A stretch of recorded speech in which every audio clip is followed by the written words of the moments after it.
Assalamualaikum warahmatullahi wabarakatuh. Nah, kembali lagi bersama saya Mila Ainun Dita dengan nomor induk mahasiswa yaitu 230504882. Nah, di sini saya dari Fakultas Teknologi dan Bisnis Universitas Yatsy Madani. Nah, mempersembahkan video ini untuk memenuhi tugas mata kuliah pengantar sistem digital dengan dosen pengampu yaitu Bapak Ihsan Maulana Eskom MTI. Di sini matkulnya yaitu dasar logika dan algoritma. Di sini saya akan bahas tentang flowchart keputusan, flowchart dokumen, flowchart contoh flowchart keputusan, dan contoh flowchart dokumen pendaftaran.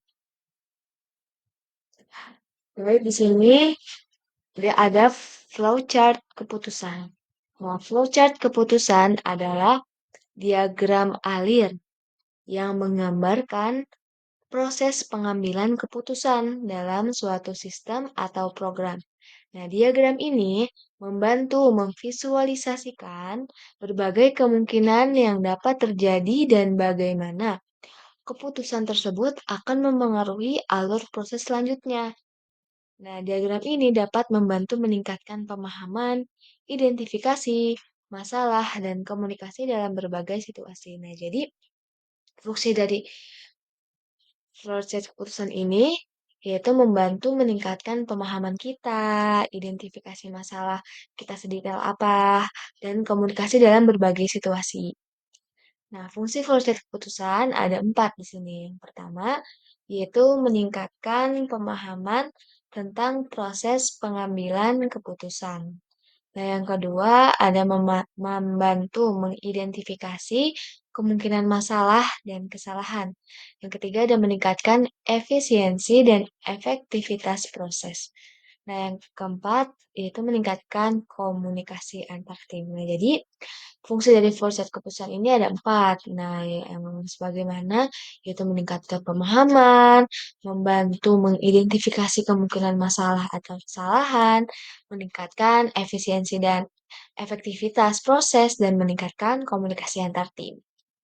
Selanjutnya, kita ke pengertian flowchart dokumen.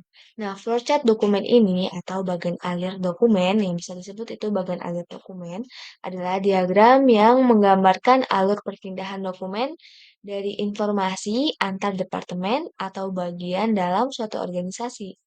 Nah, diagram ini menunjukkan bagaimana dokumen dibuat, diproses, disimpan, dan didistribusikan. Nah, jadi itu flowchart dokumen ini menunjukkan bagaimana dokumennya dibuat, bagaimana diprosesnya, disimpan, sampai didistribusikan. Nah, tujuan dari flowchart dokumen ini yaitu memahami proses, memvisualisasikan alur dokumen dan informasi secara keseluruhan sehingga mudah dipahami dan dianalisis. Nah, yang kedua ada meningkatkan efisiensi atau mengidentifikasi duplikasi, efisiensi dan hambatan dalam proses sehingga dapat dioptimalkan. Yang ketiga ada meningkatkan komunikasi, yaitu memperjelas peran dan tanggung jawab setiap bagian dalam proses dokumen. Yang ketiga ada meningkatkan kontrol, membantu dalam melacak dan memonitor dokumen, serta memastikan nih kepatuhan terhadap peraturan. Nah, jadi tujuan proses dokumen itu ada 4. Yang pertama memahami proses, kedua meningkatkan efisiensi, yang ketiga meningkatkan komunikasi, dan terakhir adalah meningkatkan kontrol. Oke, di sini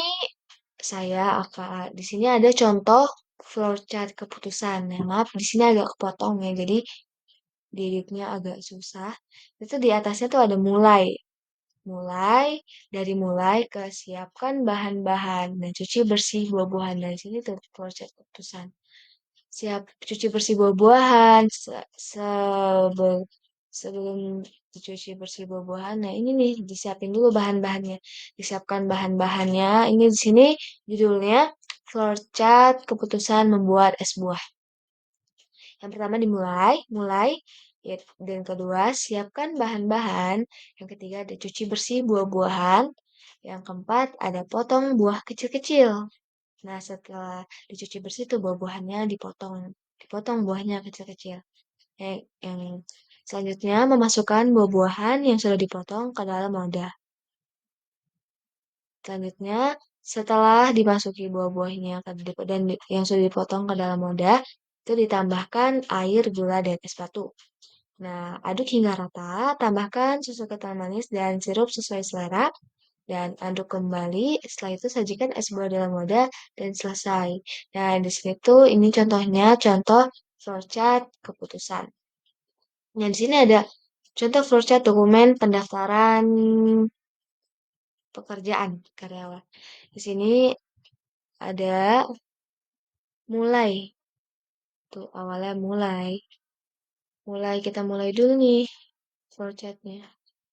Nah, selanjutnya ada calon karyawan mendaftar online atau yang manual, itu datang ke admisi. Nah, ini nih, setelah dimulai ke calon karyawan mendaftar. Nah, ini nih, flowchart ke dokumennya. Formulir pendaftaran. Setelah mengambil formulir pendaftaran, seleksi masuk.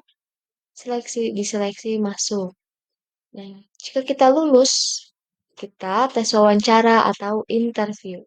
Ini kalau lulus ya. Kalau tidak lulus, ke pengembalian berkas. Setelah pengembalian berkas, kita selesai dan nyatakan tidak lulus. Oke, kita ke yang lulus. Ketika kita lulus, yaitu kita akan melakukan tes wawancara atau interview. Dan setelah itu kita lulus. Setelah lulus, ke pengembalian berkas dan selesai. Nah, ini adalah contoh flowchart dokumen. Ya, biasanya ada lambang seperti ini.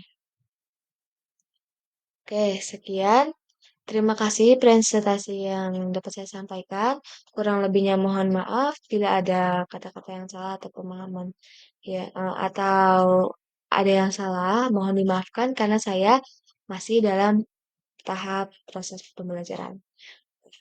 Kurang lebihnya mohon maaf. Billahi taufiq wal hidayah. Wassalamualaikum warahmatullahi wabarakatuh.